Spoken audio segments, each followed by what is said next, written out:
Hey everybody, GVB the Mind Warrior back in the dojo. I want to talk today about imagination. You know, what is your imagination? How can we harness it? How do we use it? You know, too many of us let our imagination go. We let it die. We're born with these amazing thoughts and visions and dreams that we have as kids, and we let them go. I don't understand why we let them go. We should be fighting for that stuff. Otherwise life becomes very, very mundane indeed. This is why people get depressed. This is the stuff that knocks people off. Because we need to find what our heart wants us to be, what we want to do. And we need to chase that stuff down. We don't want to give up on it, we want to fight for it. And too many people don't. They settle for this mediocrity, this half-assed thing that nobody actually wants, but they settle to have. We don't want that stuff. We want to go for the goal. We want to go for the promise that we gave ourselves as kids to make ourselves something worthwhile, something to talk about, something to give ourselves to look back on one day when we're old. Then go for it. It's not about money. It's not about any of that stuff. It's about finding what makes you tick as a person, finding out what sits inside here that drives you forward, and you're going to chase that stuff down, and you're going to keep fighting for it, and you're going to fall. You're going to reach high, but you're going to fall hard. And when you fall hard, you're going to be able to pick yourself back up, and that's the hard part. When you go down hard, when you hit the deck hard, sometimes it takes a while. I remember the first time I lost most of my stuff when I was working towards it, plus injuries and all the rest of those things. It took me well over a year to pick myself back up. The second time it happened, it took me over a year and a half, nearly 2 years. They're big hits when they come, but if you're reaching high and you're falling hard, you get something to pick yourself back up on. You know, and you don't want to have something that's smaller than you. The vision you have to have has to be greater than just you. You've got to be doing it for more than you. You've got to be doing it for other people. You've got to be trying to help other people, trying to build a bigger existence. It's not about the money. If you're good at something, the money will come anyway. But if you really drive from the heart space and you work towards your goal diligently with a plan and plan out that attack and stake it down and you work on those things every single day, then you're going to get closer and closer and closer. And yes, you may never attain it. You might never get that golden apple, but you'll be on the way and you'll be somewhere up there. And that's more important about look back on a life that you've lived and the journey you've had and something you've faced and things you've got back up from and punches and kicks and warners and still get up. That's what life is. This is even why we train martial arts. The martial arts isn't about fighting. It's about taking those hits, taking those kicks, taking those punches, all those things, and still going forward. It's about doing the hard training, doing the thousands of push-ups and sit-ups and leg raises and all the rest of the stuff we do, using the chi-chi, the tetsugaita and all the makawara and all the other things that we use in the dojo to train our bodies to make ourselves strong. But it's not the body that becomes so much stronger, it's the mind. The mind realizes what you can do, what you can face, what you can come back from. That's what we're pushing for. That's what we need to enforce in our kids and teach our kids. And you know, I was recently speaking to people about anti-bullying.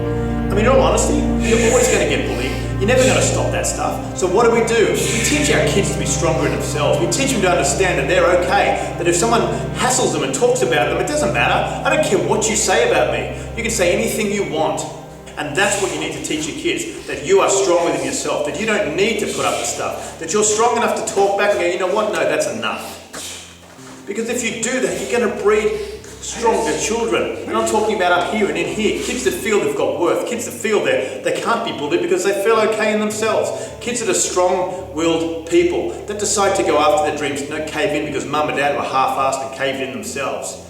You know, mum and dads out there, you need to set the example for your kids because your kids look up to you. Whether you think that or not, they're going to become you.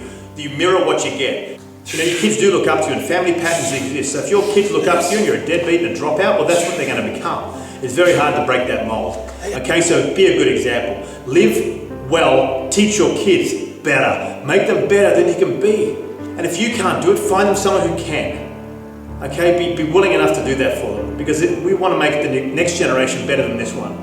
We want to teach our kids to be strong. We want to teach ourselves to be strong. And for me, it's coming to a martial arts school, whatever it might be, to make you stronger. And I'm not talking about the physical. I've been through all the Mr. Universe competitions. I did the bodybuilding thing. And it was probably the most insecure phase of my life. I was so unhappy in myself because I had this exterior force around me. I looked big, I looked fantastic and mean and strong, but inside I was scared. The best thing I ever did was learn martial arts because it taught me an inner self-strength. You know, this inner strength that people can't push around. This confidence to look at someone and go, you know what? Be nice to me. Look at people, you know, and you don't have to be mean about these things. You look at someone, you know confidently you can deal with yourself. So you don't need to deal with them. You be nice. Being nice gets you a lot further. Say hi to people in the street. That stuff gets you a lot further in life than being mean. And I tend to find these people that work on a superficial level end up becoming mean because they're shallow, because they're scared inside and they want to push people away before they let them in.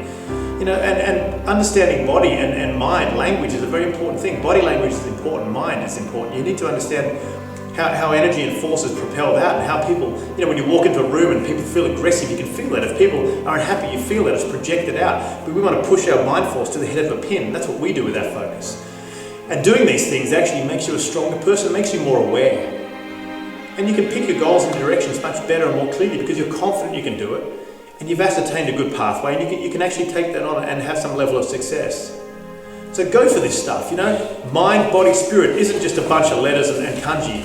It's actually meaning. It's about linking these three things together. The mind and the body and the spirit are all one. We talk about mental health in the health industry, and it's not mental health, it's health. If your body's not healthy and you're mentally not healthy, they go together. It's very hard to be mentally healthy or physically unhealthy because you've always got some sort of up and down thing going on, and vice versa. You need to get this stuff together. So to do this, we need to find some sort of level of physical happiness, some mental happiness, and something that brings us spiritual happiness. Find out what that stuff is, because it'll make your life better. It'll make you move forward towards something you want to be. And also this whole bullying thing I talk about, I know it's a side note, but teach your kids to be strong in themselves. Teach them to stand up for what they believe in. Don't be afraid of bullies and other people. If someone's hashing you into cyberspace, delete them, knock them off with it. You don't need to put up with it. You shouldn't have to monitor your kids every 5 minutes. You make them strong enough to have some self-worth. They'll monitor themselves, all right? You guys have a great week. This is the Mind Warrior. Catch you then.